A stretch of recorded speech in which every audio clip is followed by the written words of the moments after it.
سلام. خب اینم صفحه 17 سوال 23. میخوایم 243 ضرب در جذر 3 ببینیم 3 به توان چند میشه.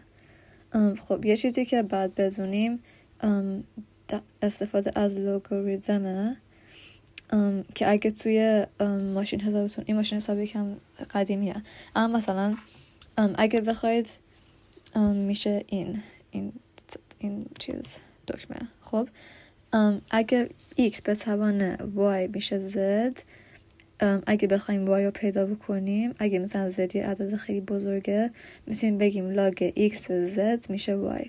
مثلا به عنوان مثال شما میدونین که 3 به توان 2 میشه 9. خب حالا بگیم ما نمیدونستیم 3 به توان 2 میشه 9، بگیم 3 به توان چند میشه 9.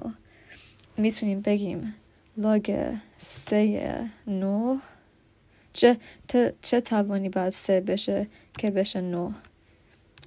بعد این میگه 2. برای همین میتونیم بفهمیم توان 3 چیه.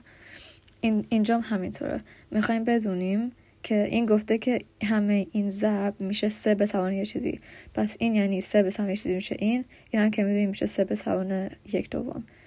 حالا ببینیم 243 میشه 3 به توان چه چیزی.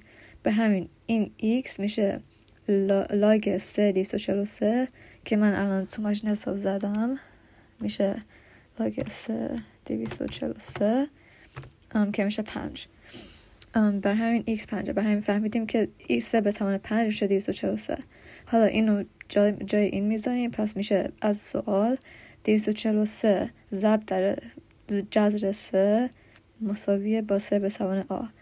پس 3 به توان 5 که 243 بود ضرب در جذر 3 میشه 3 به توان a. بعد جذر 3 هم 3 به توان 1/2 میشه 3 به توان a.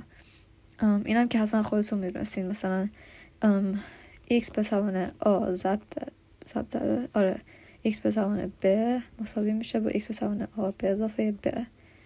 اینم یه چیز دیگه است که باید دلتون باشه برای هر عددی. بعد اینجا همین کار داریم میکنیم. پس 3 به توان 5 ضرب در 3 به توان 1/2 میشه 3 به توان 5 به اضافه 1/2.